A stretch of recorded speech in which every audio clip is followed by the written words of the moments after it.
Eu tenho 3 alternativas para o meu futuro: estar preso, ser morto ou a vitória.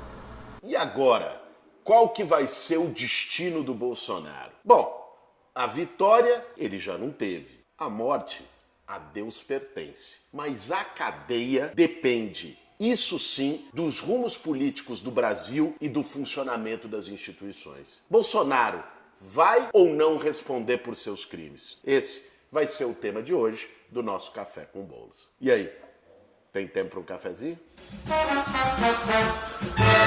Para fazer um bom café, meu bem. Desde que o Bolsonaro perdeu as eleições no dia 30 de outubro, começou um apelo pela pacificação do país, para que o Lula tivesse um espírito de união nacional, para que esquecesse toda essa briga que foi o processo eleitoral e os últimos 4 anos. Pacificar o Brasil contra a intolerância, o clima de ódio bolsonarista, aqueles que tratam adversários como inimigos de morte, isso é muito importante. Eu tenho certeza que o Lula vai ter todas as condições de fazer. Agora, pacificação não pode significar esquecimento, passar pano para os crimes que foram cometidos. O Bolsonaro, os seus filhos, os seus milicianos vão ter que responder judicialmente no banco dos réus pelos vários crimes que cometeram nos últimos 4 anos. A partir de 1º de janeiro de 2023, vai cair o sigilo de 100 anos. O Brasil vai saber de muito mais coisa, além de todos os elementos que a gente já tem. E mais que isso, o Bolsonaro vai perder o famoso foro privilegiado. Ou seja, as ações que tenham contra ele, do ponto de vista criminal, vão para a primeira instância, para a justiça comum. Galô.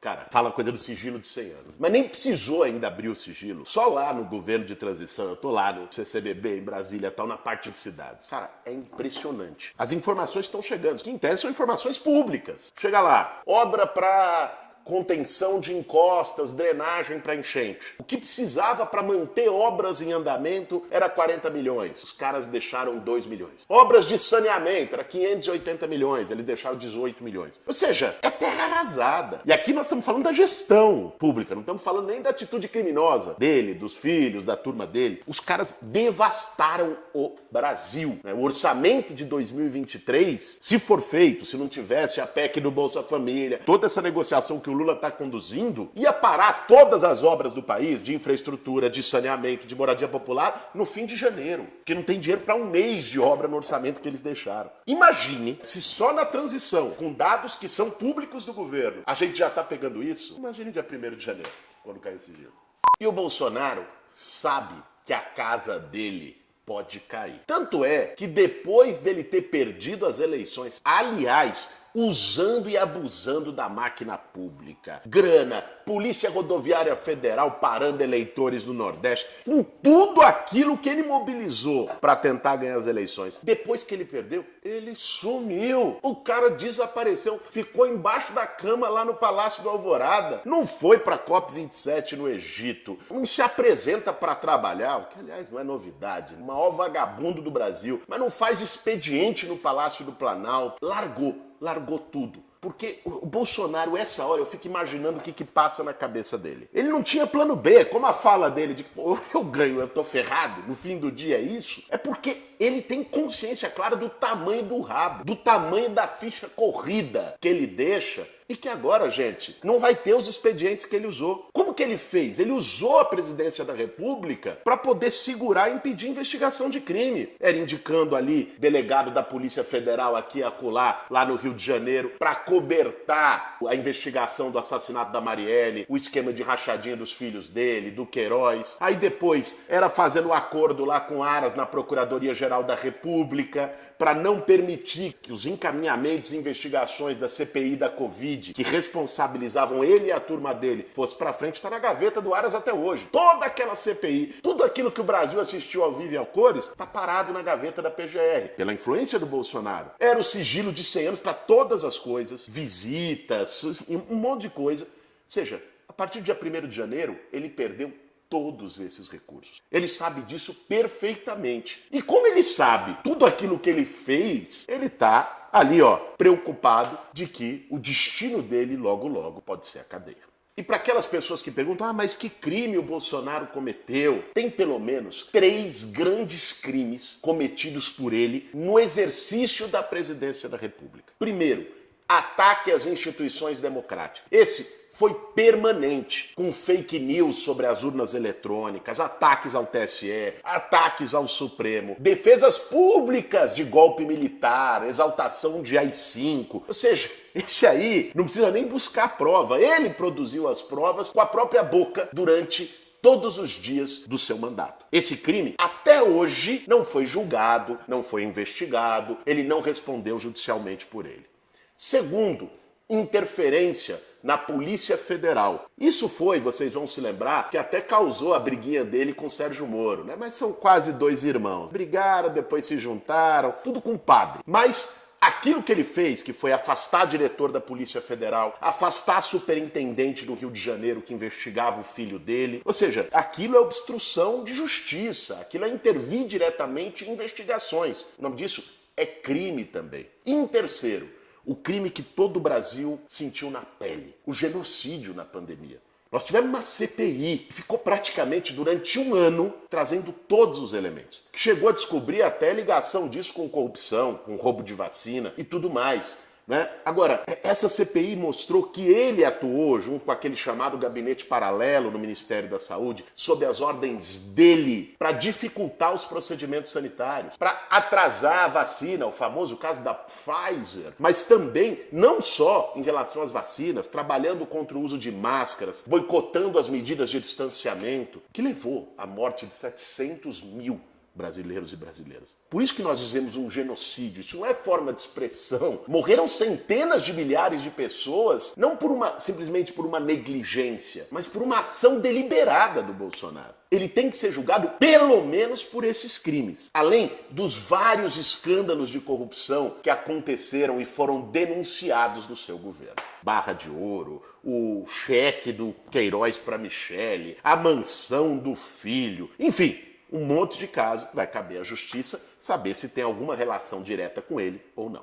Não é por acaso que a turma bolsonarista está tentando, já faz vários meses, articular uma PEC, uma proposta de emenda constitucional, para tornar os ex-presidentes senadores vitalícios. Ou seja, o Bolsonaro sairia da presidência, mas não poderia ser julgado na justiça comum. Como um senador vitalício, ele manteria o foro privilegiado. Nessa mesma direção, uma parte do centrão, da turma que inclusive naturalizou o golpismo e teve de mãos dadas com Bolsonaro, muitos seus cúmplices, uma parte dessa turma fala, não, gente, olha aí, vamos botar panos frios, vamos fazer uma anistia, fazer um grande acordo nacional. A gente já ouviu muitas vezes essa história no Brasil. Pois é, o que eles querem é deixar o Bolsonaro impune e tocar daqui pra frente. Agora, a gente sabe o que esse papo de anistia, de transições por cima, de jogar para baixo do tapete as feridas nacionais, o que isso já deixou de marca na história brasileira. A gente pode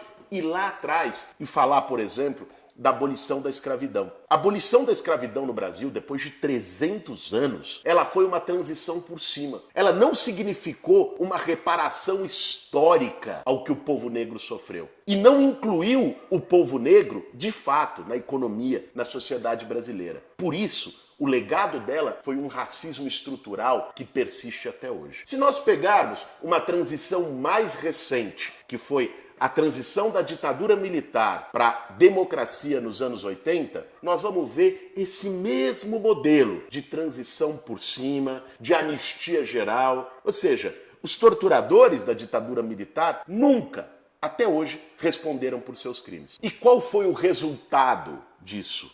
Foi simplesmente uma pacificação? A ferida de toda a violência e da tortura foi fechada? Não, senhor. Isso foi, na verdade, uma normalização de uma sociedade violenta e da própria tortura. Ao ponto de, 30 anos depois da redemocratização, um cidadão que era da linha dura da ditadura militar, chamado Jair Bolsonaro, chegar no Congresso Nacional e exaltar a brilhante Ustra. Em outros lugares do mundo, ao exaltar um torturador, ele sairia algemado do Congresso. Aqui, 2 anos depois, ele foi eleito presidente da República, porque a sociedade brasileira não tinha acertado as contas com o seu passado. Como já disse o grande jurista Conrado Hübner Mendes, essas anistias brasileiras têm a função de uma espécie de pacto de amnésia. Tenta jogar para o esquecimento os traumas e as feridas históricas nacionais. Mas esquecimento nunca quer dizer superação. Quando um trauma na vida de um indivíduo ou na sociedade não é elaborado, não é reparado, o resultado é que ele sempre volta, como uma espécie de passado que não passa, um fantasma que continua assombrando a sociedade no presente e compromete o seu futuro. A impunidade do Bolsonaro permite que ele possa novamente ser votado e eleito, e até mesmo que surjam novos Bolsonaros na lama de uma escória atrasada, preconceituosa, com viés fascista na sociedade brasileira. A gente não pode esquecer que o Bolsonaro só se tornou presidente do Brasil por um processo progressivo de normalização da barbárie, de uma tolerância excessiva com os seus crimes, com as suas falas golpistas, tratado como brincadeira, inofensivo, caricatura. Ele ia lá, xingava um gay, ele ia lá, agrediu uma mulher, ele ia lá, dizia que um quilombola podia ser pesado em arroba, e aí a sociedade foi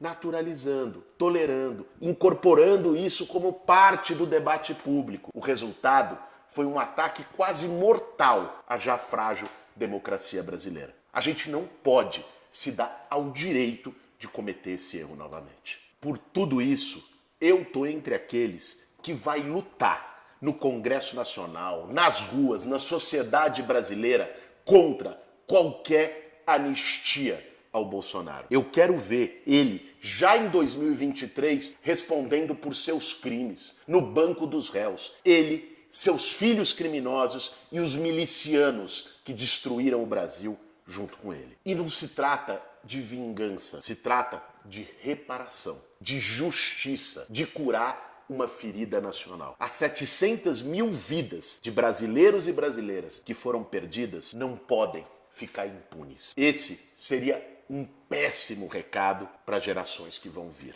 A importância desse tipo de reparação histórica para o futuro de uma sociedade foi exemplificada de forma brilhante pelo filme Argentina 1985 com o grande Ricardo Darín. Em nome e em memória das pessoas mortas no Brasil pela Covid e pela irresponsabilidade do governo Bolsonaro. Em nome e em memória das pessoas mortas e torturadas porque lutavam por democracia e direitos sociais. Em nome do sentimento silenciado de milhões de brasileiros e brasileiras pela intolerância e pela intimidação bolsonarista nesses últimos 4 anos. Nós não vamos aceitar nenhum tipo de anistia. Eu quero ver Bolsonaro respondendo na forma da lei, sem qualquer abuso, mas respondendo no banco dos réus por todos os crimes que cometeu. Esse foi mais um Café com Bolos.